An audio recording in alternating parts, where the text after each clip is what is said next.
Hello everyone, అందరూ ఎలా ఉన్నారు? ఈరోజు మన స్పెషల్ రెసిపీ సొరకాయ అప్పం అండి. ఇది మా జేజమ్మల కాలం నాటి నుంచి మేము చేసుకునే రెసిపీ. సో నేను దీంట్లో ఒక ఇంగ్రీడియంటే చేంజ్ చేశాను. దానివల్ల మనం వెయిట్ లాస్కు, వెయిట్ మెయింటెనెన్స్కు ఉపయోగపడుతుంది. Welcome to our channel, PuriTalks.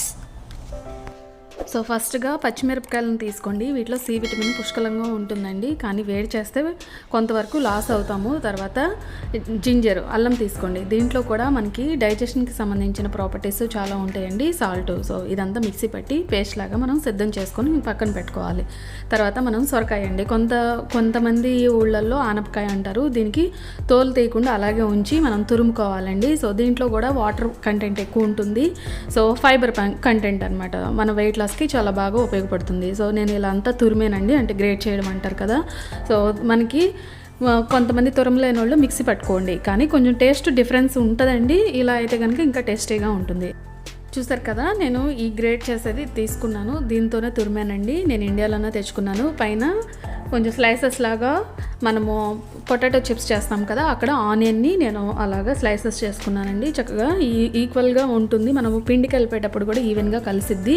వేగేటప్పుడు కూడా నీట్గా అక్కడక్కడ పలుకు, అంటే పెద్దగా తగలకుండా ఉల్లిపాయ బాగుంటుంది. సో పెసరపప్పుని ఒక గంట నానబెట్టుకున్నానండి. అది వాష్ చేసుకొని నానబెట్టుకున్న దాన్ని అలాగ పలుకు మనకు నానిందా లేదా టెస్ట్ చేసి ఆల్రెడీ మన మిశ్రమంలో వేసేసుకున్నాను. తర్వాత కొత్తిమీర, ఉప్పు, అవిసె గింజలు. కొత్తిమీరలో కూడా యాంటీ ఆక్సిడెంట్స్ ఉంటాయి, మనకి సాల్ట్, నెక్స్ట్ అవిసె గింజలో కూడా ఒమేగా 3, ఒమేగా 6 ఫ్యాటీ యాసిడ్స్ ఉంటాయి. అవి బ్రెయిన్ హెల్త్ కూడా చాలా మంచిదండి. ఈ టైంలోనే మనం సాల్ట్ అడ్జస్ట్ చేసుకోవాలి.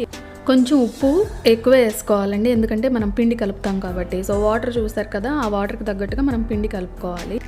తర్వాత వేరుశెనగ గుళ్ళు అండి, దీంట్లో కూడా హెల్దీ ఫ్యాట్స్ ఉంటాయి. సో నేను జస్ట్ అలా ఫ్యాన్ ఫ్రై చేసుకొని వాటిని అలాగా క్రష్ చేసుకున్నాను అంతే, అంటే కొంచెం పలుకు ఉండేలాగా. అవి కూడా మొత్తము సొరకాయ మిశ్రమంలో కలిపేసేయండి. తర్వాత ఓట్స్ని నేను డైరెక్ట్గా ఏం ఫ్రై చేయలేదండి, మిక్సీ పట్టి పౌడర్ చేసేసాను అంతే. దీంట్లో కూడా ఫైబర్ పర్సంటేజ్ ఎక్కువ ఉంటుంది. సో ఆల్రెడీ మనం ఇవన్నీ మిక్స్ చేసేయాలండి. మనము ఏమన్నా కావాలి అంటే ఇప్పుడు కొంచెం ఉప్పు, అలాగే పచ్చిమిరపకాయల పేస్ట్ కూడా మనకు కావాలంటే వేసేసుకోవచ్చు ఈ టైంలోనే. తర్వాత వీటికి అడ్జస్ట్ చేసుకుంటా మనము ఓట్స్ పిండిని కూడా మనము దీంట్లో కలుపుకుంటూ ఉండాలండి. వాటర్ ఎంత ఉందో దానికి తగ్గట్టుగా మనము వేసుకోవాలి. కొంచెం ఒక్కొక్కసారి సొరకాయలో ఎక్కువ వాటర్ ఉంటుంది, కొన్ని సొరకాయల్లో తక్కువ వాటర్ ఉంటుంది. దాన్ని బట్టి మనం అడ్జస్ట్ చేసుకొని పిండి కలుపుకోవాలండి. ఇక్కడ మీకు ఒక ఇంపార్టెంట్ టిప్ చెప్తాను చూడండి. ఒక 30 to 40% మాత్రమే ప్యాన్ హీట్ ఎక్కిన తర్వాత మీరు నువ్వులు అలాగే అవిసె గింజలు వేసుకోండి. సో బాగా హీట్ ఎక్కిన తర్వాత వేస్తే మాత్రం మనకి అవి పేలుతాయండి మన మీదకి.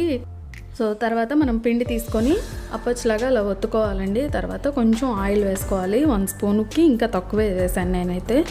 సో తర్వాత మనం ఒక మూత పెట్టుకోవాలి, దాంట్లో స్టీమ్ అంతా పోకుండా లోపలంతా ఈవెన్గా కుక్ అయ్యేలాగా. మనం స్లో ఫ్లేమ్ మీదే పెట్టుకోవాలండి, అంటే మంట తక్కువ మీదే పెట్టుకోవాలి. అప్పుడు లోపల కూడా ఈవెన్గా కుక్ అవుతుంది. సో కొంతసేపు వేగిన తర్వాత మనము ఫ్లిప్ చేసి golden red colour, brown colour అలా వచ్చిన తర్వాత మనం తీసేయచ్చండి. చట్నీ ఏమీ లేకుండా మనము డైరెక్ట్గా తినేసేయచ్చు. వేడి మీద తింటేనే ఇది బాగుంటుంది. అలాగే ఇప్పుడు అంటే జేజమ్మల కాలం నాటి రెసిపీ అని చెప్పాను కదా, సో దాంట్లో ఏంటంటే మనము బియ్య పిండి వేస్తారండి. నేను అది వేయకుండా ఓట్స్ ఫ్లోర్ వేసాను.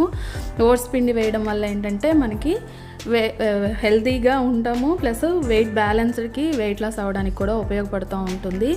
సో ఈ రెసిపీ మీకు నచ్చిందని అనుకుంటున్నాను. కొత్తగా చూసిన వాళ్ళైతే ప్లీజ్ సబ్స్క్రైబ్ చేసుకోండి.